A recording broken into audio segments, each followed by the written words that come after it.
नमस्कार दोस्तों, आज हम बात करेंगे एक ऐसी किताब के बारे में जो आपके सबसे बड़े डर यानी पब्लिक स्पीकिंग के डर को चुटकियों में दूर कर सकती है। यह किताब है the art of public speaking, जिसे डेल कार्नेगी ने लिखा है। यह सिर्फ एक किताब नहीं बल्कि आपके सुनहरे भविष्य की चाबी है। जब आप इस बुक समरी को अंत तक सुनेंगे तो पाएंगे कि कैसे आप एक बेहतरीन स्पीकर बन सकते हैं। इस किताब में दिए गए टिप्स और तकनीकों के जरिए आप अपनी आत्मविश्वास बढ़ा सकते हैं और अपने विचारों को प्रभावी तरीके से प्रस्तुत कर सकते हैं। तो अगर आप भी एक अच्छे स्पीकर बनना चाहते हैं और अपनी जिंदगी में नई ऊंचाइयों को छूना चाहते हैं तो इसे ध्यान से ही अंत तक सुनें। चलिए शुरू करते हैं अपने पब्लिक स्पीकिंग के सफर को और अपने डर को मात देते हैं। मार्क ट्वेन कहते हैं कि पब्लिक स्पीकिंग के डर को दूर करने का एकमात्र तरीका लोगों के सामने बोलना। अगर आपने कभी यह फील किया है कि भीड़ के सामने खड़े होने के विचार से ही आपका दिल तेजी से धड़कने लगा है और हथेलियों में पसीना आ रहा है, तो आप अकेले नहीं हैं। क्या आप जानते हैं कि पब्लिक स्पीकिंग दुनिया में सबसे कॉमन डर में से एक है? National institute of mental health की एक स्टडी के अनुसार लगभग 75% लोगों को पब्लिक स्पीकिंग से डर लगता है। क्या आप जानते हैं कि पब्लिक स्पीकिंग का डर, जिसे ग्लोसोफोबिया भी कहा जाता है, स्टडी से पता चला है कि लोग मरने से ज्यादा पब्लिक स्पीकिंग से डरते हैं। यह एक दिलचस्प बात है जो इस बात पर रोशनी डालती है कि यह डर हम पर कितनी गहराई तक इम्पैक्ट डाल सकता है। लेकिन क्या आप जानते हैं कि इससे भी ज्यादा मजेदार चीज क्या है? ऐसे लोगों की काउंटलेस कहानियां हैं जिन्होंने इस डर का डटकर सामना किया और जीते। कई फेमस और सक्सेसफुल लोग भी अपनी लाइफ में कभी न कभी पब्लिक स्पीकिंग से डरते रहे हैं। एग्जाम्पल के लिए स्टीव जॉब्स, बिल गेट्स और ओपरा विनफ्री सभी ने एक्सेप्ट किया कि सक्सेसफुल होने से पहले वे पब्लिक स्पीकिंग से डरते थे। परिचय दोस्तों, पब्लिक स्पीकिंग एक ऐसा शब्द है जिसे हम में से ज्यादा लोगों को बहुत डर लगता है। लोगों से कैसी बात करनी है, स्टेज पर जाके कॉन्फिडेंस से कैसी बात करें, सोशल मीडिया के लिए अच्छे से वीडियो कैसे रिकॉर्ड होगा, बिना कट वाली इंटरव्यू में कैसी बात करें, बॉस से अप्रेजल के लिए कैसे बात करें, शादी के लिए प्रपोज कैसे करना है। सभी चीजों के लिए पब्लिक स्पीकिंग में माहिर होना बहुत जरूरी है। उस इंसान को याद कीजिए जिसका बोलने का तरीका आपको बहुत पसंद है। उनकी पब्लिक स्पीकिंग कमाल की है और आप भी उसी इंसान की तरह लाखों लोगों से बात करना चाहते हैं, उन पर पॉजिटिव प्रभाव डालना। अगर आपके मन में भी यही सब कुछ चल रहा है तो यह समरी आपका जीवन बदल सकती है।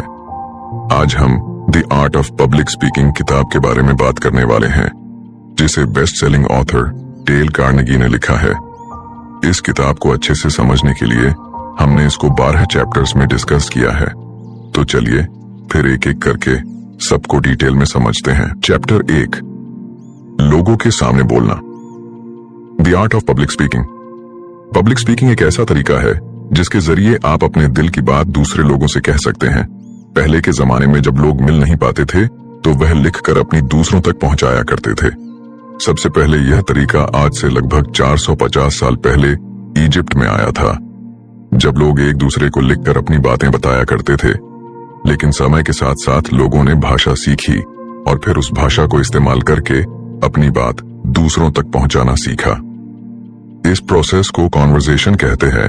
पब्लिक स्पीकिंग इससे अलग होती है। जब आप किसी एक इंसान से बात करते हैं तो उसे कॉन्वर्सेशन कहते हैं। जब आप बहुत लोगों के सामने कोई बात कहते हैं तो उसे पब्लिक स्पीकिंग बोलते हैं। जब आप किसी के साथ कॉन्वर्सेशन में हैं तो जो आपके मन में जो है उसे बोल सकते हैं और प्लानिंग की कोई खास जरूरत नहीं पड़ती और आप अपने डेली के आम बोलचाल वाले शब्दों का भी इस्तेमाल कर सकते हैं। पब्लिक स्पीकिंग में आपको पहले से प्लानिंग करनी होगी कि क्या बोलना है और कैसे बोलना है। यहाँ पर आम बोलचाल के शब्दों की जगह फॉर्मल लैंग्वेज का इस्तेमाल करना होता है। पब्लिक स्पीकिंग करते समय यहाँ पर कुछ बातें हैं जो हमें ध्यान रखनी चाहिए। अपनी ऑडियंस के आर्ग्यूमेंट और उनके फीडबैक को समझना होगा। हम ऐसा नहीं कर सकते कि अपनी बातें बताते जाएं और ऑडियंस की एक भी न सुने। ऐसे में ऑडियंस आपकी स्पीच से अपना इंटरेस्ट खो देगी। इसके लिए अपनी ऑडियंस से टाइम टू टाइम फीडबैक लेते रहें। ऑडियंस के साथ इमोशनली जुड़कर अपनी बातों को फैक्ट के साथ रखें। जो भी मैसेज अपनी स्पीच के जरिए देना चाहते हैं वो ऑडियंस तक क्लियरली पहुंचाएं। स्पीकिंग। चैप्टर 2, पब्लिक स्पीकिंग का गोल लिसनर्स से मनचाहा रिस्पॉन्स लेने का है, लेकिन किसी भी कीमत पर नहीं। मतलब अगर लिसनर्स को आपकी बात पसंद आई है तभी तो वो आपके लिए तालियां बजाएंगे। आप उनसे जबरदस्ती ताली नहीं बजवा सकते हैं। पब्लिक स्पीकिंग एक पावर की तरह है, इसलिए इसके साथ बहुत सी जिम्मेदारियां भी जुड़ी होती हैं। एक पब्लिक स्पीकर होने के नाते आपका फर्ज है कि लोगों को सही चीजें बताएं, लेकिन कुछ लोग इसका गलत इस्तेमाल करते हैं और पैसे या फिर किसी दूसरी चीज के लालच में अपनी स्किल का गलत फायदा उठाते हुए लोगों को गलत नॉलेज दे देते हैं। लोगों को अपनी बातों से मैनिपुलेट करके अपने मकसद के लिए लोगों को हाँ मनवा लेते हैं। पब्लिक स्पीकिंग का एथिक्स कहता है कि अगर आपको कोई चीज नहीं आती या आपको किसी सब्जेक्ट के बारे में कुछ खास जानकारी नहीं है तो दूसरे को न बताएं और पहले खुद सीखें फिर दूसरों को बताएं। और झूठ कभी ना बोले। चैप्टर 3 सुनना। जब आप पहली बार लिसनिंग शब्द सुनते हैं तो आपके मन में क्या आता है? शायद आप सोचते होंगे कि इसका मतलब सुनना होता है, लेकिन नहीं। लिसनिंग और हियरिंग दोनों अलग अलग शब्द हैं। लिसनिंग का मतलब होता है किसी भी चीज को सुनना, समझना और फिर उसके ऊपर अपना रिएक्शन देना। वहीं पर दूसरे शब्द हियरिंग का मतलब होता है सिर्फ किसी चीज को सुनना और जो मन में आए रिएक्शन दे देना। इन दोनों ही शब्द का मतलब अलग अलग होता है। जब आप किसी से बात कर रहे हैं, उनकी बातें सुन रहे हैं तो आप उसे हियरिंग बोलेंगे, जहां पर आप अपनी बात बोल रहे हैं और सामने वाले की बात भी सुन रहे हैं। जब पब्लिक स्पीकिंग करते हैं या फिर आप एक ऑडियंस के तौर पर एक पब्लिक स्पीकर के सामने बैठते हैं, तब आप लिसनिंग करते हैं। मतलब हर छोटे छोटे शब्द को, हर छोटी छोटी चीज को अपने दिमाग में रखते हैं, उसको समझने की कोशिश करते हैं और उसके बाद अपना रिएक्शन देते हैं। अच्छा स्पीकर बनने के लिए सबसे पहले अच्छे लिसनर बने। रिसर्च में पता चला है कि जो हम सुनते हैं उसका सिर्फ 50% ही याद रख पाते हैं। ऐसा इसलिए क्योंकि हम अक्सर सुनने से पहले अपनी बात रखना चाहते हैं, जिसकी वजह से हमारा दिमाग 2 दिशाओं में बढ़ जाता है और किसी भी एक चीज पर 100% ध्यान नहीं लगा पाते। इसलिए एक अच्छा पब्लिक स्पीकर बनने के लिए यह बहुत जरूरी है कि अपनी ऑडियंस की बात अच्छे से समझे। इसलिए जब कभी भी आपकी ऑडियंस आपसे कुछ बोले तो आपको बिल्कुल चुप हो जाना है, ताकि आप उनकी बात को अच्छी तरीके से समझ पाए, न कि सिर्फ अपनी बात बोलते रहे और उनकी बात भी ना समझ पाए।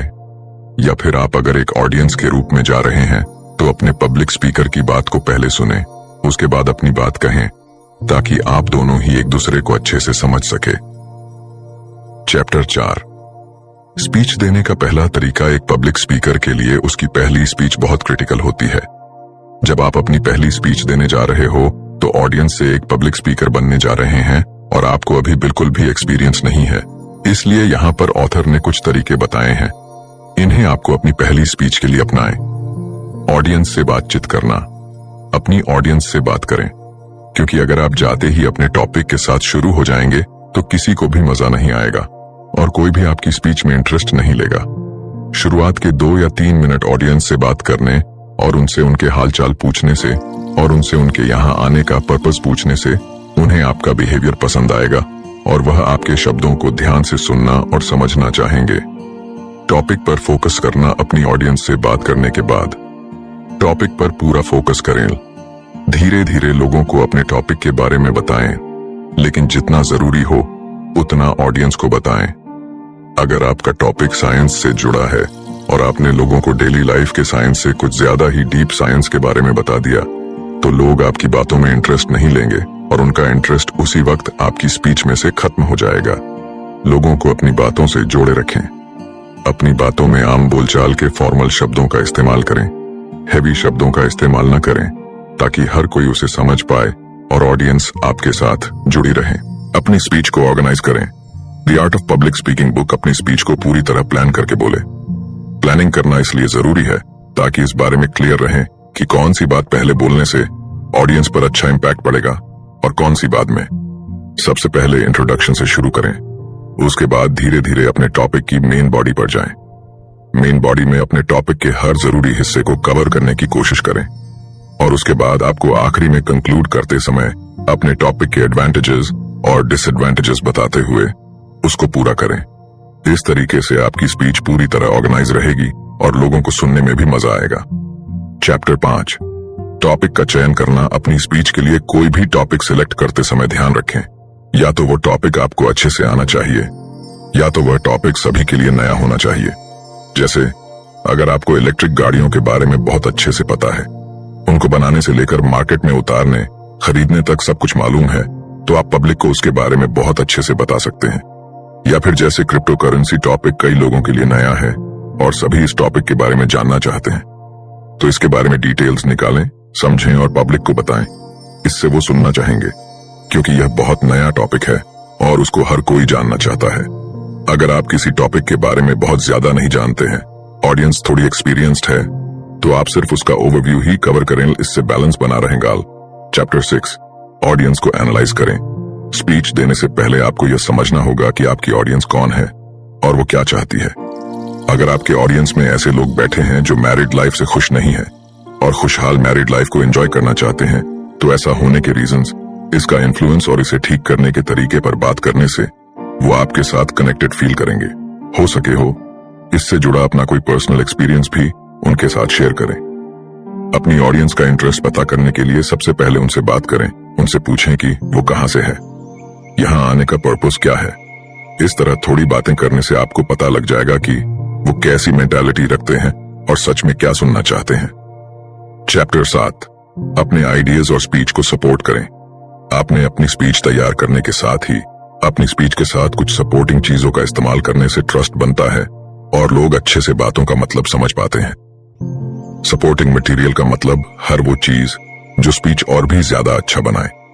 जैसे मान लीजिए आपका टॉपिक इलेक्ट्रिक गाड़ियां है। अब वैसे तो इसके बारे में बहुत लोगों को पता होगा, लेकिन अगर आप इलेक्ट्रिक गाड़ी की कोई तस्वीर ले जाएं या फिर अपने लैपटॉप में इससे जुड़ा कोई प्रेजेंटेशन बनाकर ले जाएं ताकि लोग इसको और अच्छे से समझ सके, तो आपकी स्पीच में और भी ज्यादा स्पीच लेंगे और चीजें अच्छे से समझ आएंगी। इसी के साथ स्पीच के दौरान अपनी ऑडियंस से कुछ सवाल पूछते रहें, उनका जवाब दें या फिर ऑडियंस में से ही किसी को जवाब देने के लिए कहें। फिजिकल एग्जाम्पल्स का इस्तेमाल करें।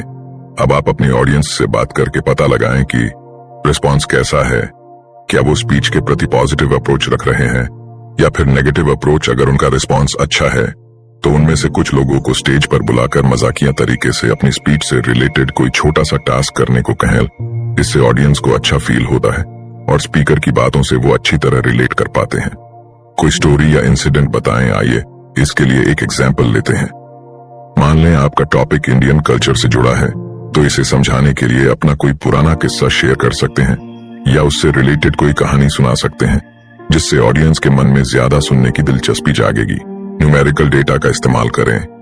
डेटा से हमें कुछ ही पलों में चीजों की समझ हो जाती है और ट्रस्ट बनने लगता है। इसलिए अपनी बातों को वर्बली बताने के साथ साथ सपोर्ट के लिए डेटा भी शो करते रहें। सिर्फ वर्बली सुनने से लोगों को कुछ ही समय तक वह बात याद रहती है, जबकि डेटा जैसे ग्राफ या डायग्राम से ज्यादा क्लियर समझ आती है। मोटिवेशनल कोट्स का इस्तेमाल करें। स्पीच में समय समय पर कुछ मोटिवेशनल कोट्स डालने से ऑडियंस मोटिवेटेड रहती है और बिना बोर हुए दोबारा स्पीकर की बातों पर ध्यान देने लगती है। चैप्टर 8, स्पीच की बॉडी को ऑर्गेनाइज करें। इस पॉइंट में आप जानेंगे कि कैसे अपनी स्पीच को अच्छे से ऑर्गेनाइज कर सकते हैं ताकि लोगों को स्टार्टिंग से लेकर एंडिंग तक अपनी बात समझा सकें। अगर आप कभी भी कोई भी बात अपनी स्पीच में बोल देंगे तो कोई भी आपकी बात को नहीं समझ पाएगा।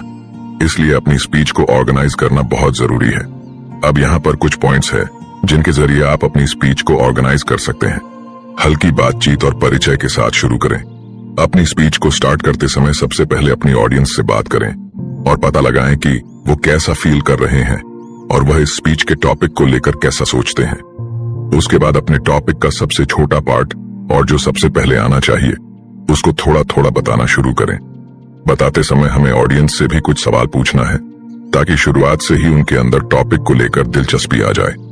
ध्यान रखें कि शुरुआत में ही बहुत ज्यादा गहराई में न जाए। सिर्फ थोड़ी थोड़ी बातें करें और ऑडियंस से इंटरैक्ट करके कनेक्शन बनाएं। स्पेशल ऑर्डर को फॉलो करें।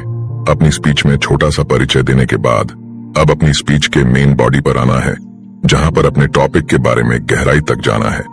इसके लिए स्पेशल ऑर्डर तरीके को फॉलो करें। इस ऑर्डर का मतलब है एक सीक्वेंस को फॉलो करते हुए फैक्ट्स को बताएं। उदाहरण के लिए आप किसी चीज की अच्छाई करते हुए आ रहे हैं तो आगे भी उसकी अच्छाई के बारे में ही बात करें, फिर उसकी कमियों के बारे में और उसके बाद उन कमियों को ठीक करने के तरीके के बारे में। मुख्य पॉइंट्स को अलग रखें। स्पीच में जितने भी जरूरी पॉइंट्स हों और जिनके बेस पर पूरी स्पीच तैयार होगी उनको अलग रखना है और अपने एग्जाम्पल्स को अलग रखना है। अगर आप दोनों को एक साथ मिला देंगे तो ऑडियंस नहीं समझ पाएगी कि क्या ज्यादा जरूरी है और क्या नहीं, उन्हें किस पर ज्यादा ध्यान देना चाहिए और किस पर कम। इसलिए अपने जरूरी पॉइंट्स को दूसरे एग्जाम्पल से अलग रखें। ऐसा करने से आप इफेक्टिवली अपनी बात रख पाएंगे। चैप्टर 9, स्पीच की शुरुआत और अंत। हालांकि अब तक आप समझ चुके हैं कि हमें अपनी स्पीच की शुरुआत हल्के फुल्के परिचय से करनी है। अब यहाँ पर कुछ एडिशनल तरीके बताए गए हैं जो स्पीच की शुरुआत और एंडिंग को अट्रैक्टिव बनाने में यूजफुल साबित हो सकते हैं। तो इसके लिए इन तरीकों को अपनाएं, ऑडियंस के साथ टॉपिक को जोड़ें। For this please give them a little introduction about your topic, then ask them some questions.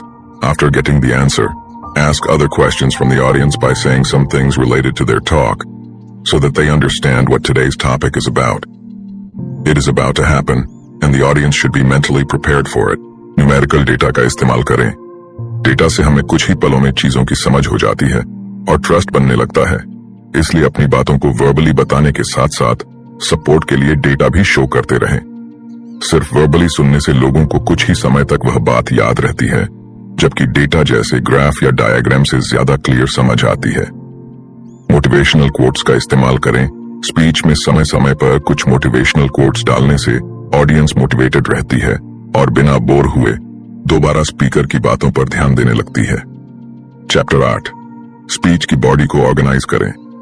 इस पॉइंट में आप जानेंगे कि कैसे अपनी स्पीच को अच्छे से ऑर्गेनाइज कर सकते हैं ताकि लोगों को स्टार्टिंग से लेकर एंडिंग तक अपनी बात समझा सकें।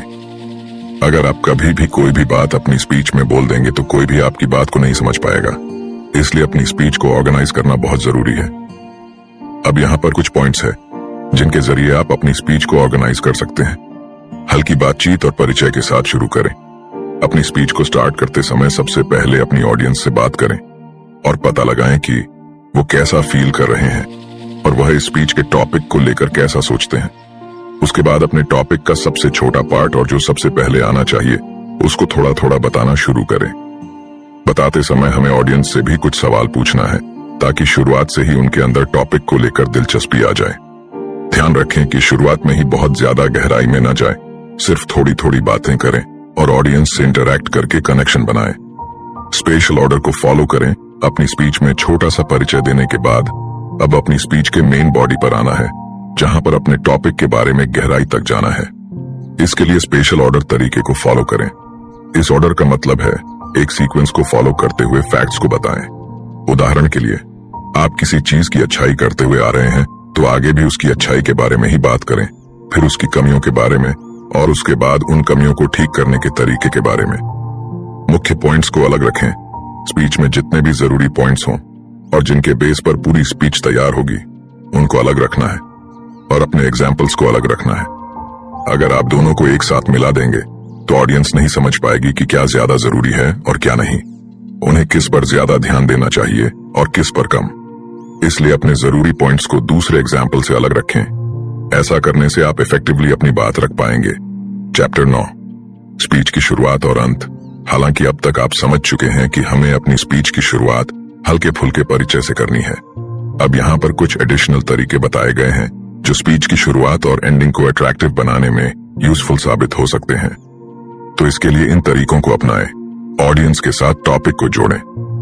For this, please give them a little introduction about your topic, then ask them some questions. After getting the answer, ask other questions from the audience by saying some things related to their talk so that they understand what today's topic is about. It is about to happen, and the audience should be mentally prepared for it. इसके लिए अपने topic के बारे में उनको थोड़ा परिचय दें, फिर उनसे कुछ सवाल पूछें और जवाब मिलने के बाद उनकी बातों से रिलेटेड कुछ बातें कहकर ऑडियंस में से किसी और से अगला सवाल पूछें ताकि वह यह समझ जाए कि आज का टॉपिक किस बारे में होने वाला है और ऑडियंस इसके लिए मेंटली प्रिपेयर हो जाए। कोटेशन के साथ शुरू करें।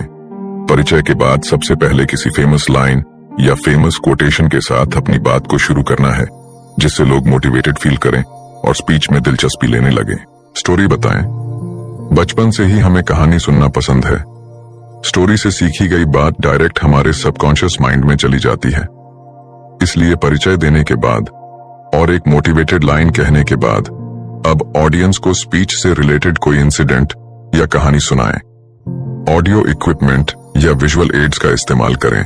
अब अपनी ऑडियंस को कहानी सुनाने के बाद अब हम अपनी स्पीच की मेन बॉडी पर आ चुके हैं, जहां अपनी स्पीच के बारे में बता रहे हैं। इस दौरान अपनी बातों को सिर्फ बोलकर समझाने की बजाय उससे जुड़े फोटोज या वीडियोस दिखाएं। अपनी स्पीच को समराइज करें। अब आप अपनी आधे से ज्यादा स्पीच को खत्म कर चुके हैं और अब आपको एंडिंग की तरफ बढ़ना है।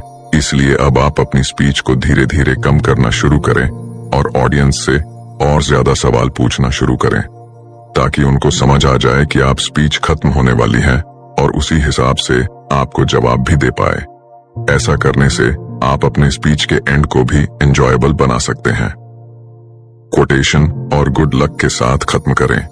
आप अपनी स्पीच को खत्म करने के बाद आपको शुरुआत की तरह दोबारा एक मोटिवेटेड कोटेशन देना है, ताकि लोग जाते समय भी मोटिवेटेड फील करें और उनको गुड लक विश करें, ताकि वह आपके लिए अपने मन में एक अच्छी इमेज लेकर जाएं और अगली बार दोबारा आपकी स्पीच में आने के लिए तैयार रहे।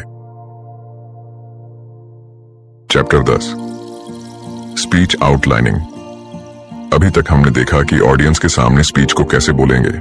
अब आप जानने वाले हैं, जब आप अपने लिए स्पीच लिख रहे हो तो किन किन बातों का ध्यान रखना है और हम स्पीच कैसे लिख सकते हैं ताकि उसमें कोई गलती ना हो और वह एक एक्साइटिंग स्पीच बन पाए। एक अच्छी स्पीच लिखने के लिए यहाँ पर कुछ पॉइंट्स दिए गए हैं। तैयारी का आउटलाइन। जब कोई स्पीकर स्टेज पर जाकर बोलते हैं तो वह सिर्फ एक पेपर पर ऐसे ही नहीं लिखी होती, उसके बारे में सब लिखा होता है कि कब कौन सी लाइन बोलनी है, क्या परिचय है, क्या मेन बॉडी है और क्या एंडिंग है, कब किस चीज का एग्जाम्पल देना है, कब ऑडियंस से कौन सा सवाल पूछना है और कहां पर दोबारा बोलना है। इसी प्रोसेस को हम प्रिपरेशन आउटलाइन बोलते हैं। अब देखते हैं कि आप आउटलाइन प्रिपरेशन कैसे कर सकते हैं। अपनी स्पीच के स्पेसिफिक पर्पस के बारे में क्लियर रहें। इसके लिए आपको यह ध्यान रखना है कि अपनी स्पीच के सबसे जरूरी पॉइंट्स यानी मेन बॉडी में क्या देना है, या फिर इसको एक और तरीके से समझ सकते हैं कि हमें अपने स्पीच का टाइटल क्या रखना है। हमारी स्पीच किस चीज पर होने वाली है, हमें वह लिखना है। जैसे अगर स्पीच किसी देश के ऊपर है तो सबसे पहले उस देश का नाम लिखना है और ऑनलाइन या जितने भी रिसोर्सेज आपके पास हैं वह सब कुछ निकालना है। ये हमारे पहले स्टेप का हिस्सा है, जहां पर हमें ये डिसाइड करना है कि स्पीच का क्या टाइटल होगा और स्पीच इस टॉपिक पर होगी। इंट्रोडक्शन, बॉडी और कंक्लूजन को पहचान लें। अब अपनी स्पीच का टाइटल डिसाइड करने के बाद आपको देखना है कि स्पीच के हमें परिचय में कौन सा हिस्सा डालना, हेल बॉडी में कौन सा हिस्सा डालना है और स्पीच को खत्म करते हुए कौन सा हिस्सा डालना है। क्योंकि अगर यह अच्छे से डिसाइड नहीं करेंगे कि हमें कब क्या बोलना है तो हमारी पूरी स्पीच आगे पीछे हो सकती है और ऑडियंस को कुछ भी समझ नहीं आएगा।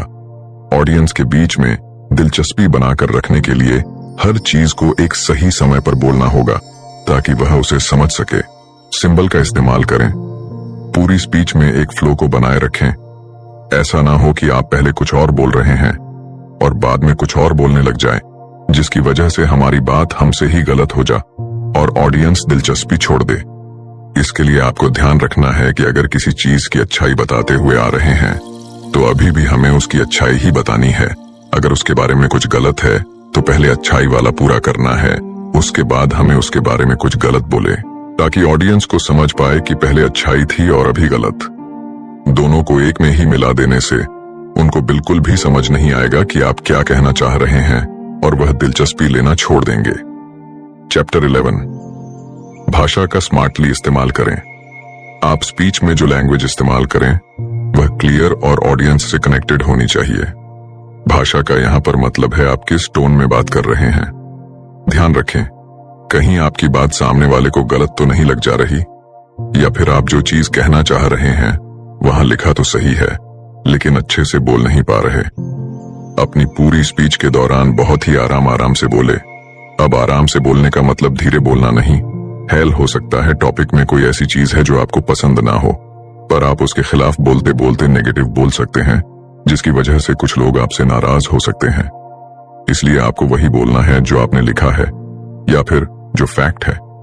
रियलिस्टिक बातों से अगर कि किसी को हर्ट हो सकता है तो अपनी बातें इस तरह रखें ताकि ऑडियंस को बुरा भी न लगे और बात का मतलब भी समझ जाए। चैप्टर 12 डिलीवरी बात को लोगों तक पहुंचाना। अब तक आपने समझ लिया है कि आपको अपनी स्पीच कैसे लिखनी है। स्पीच में क्या क्या चीजें जरूर होनी चाहिए हैं, किस भाषा का इस्तेमाल करना है, अपनी ऑडियंस को कैसे जोड़ के रखना है, यानी लगातार ऐसा क्या बोले ताकि हमारी ऑडियंस स्पीच में दिलचस्पी लेती रहे।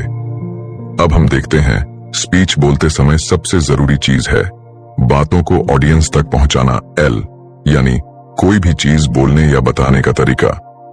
आप खुद ही सोचिए, आज तक जितने भी पब्लिक स्पीकर्स को देखा है, क्या आपने कभी देखा है कि वह सुस्त होकर में कोई बात बोल रहे होल? वह जो भी बोलते हैं जोश और पूरे होश में बोलते हैं।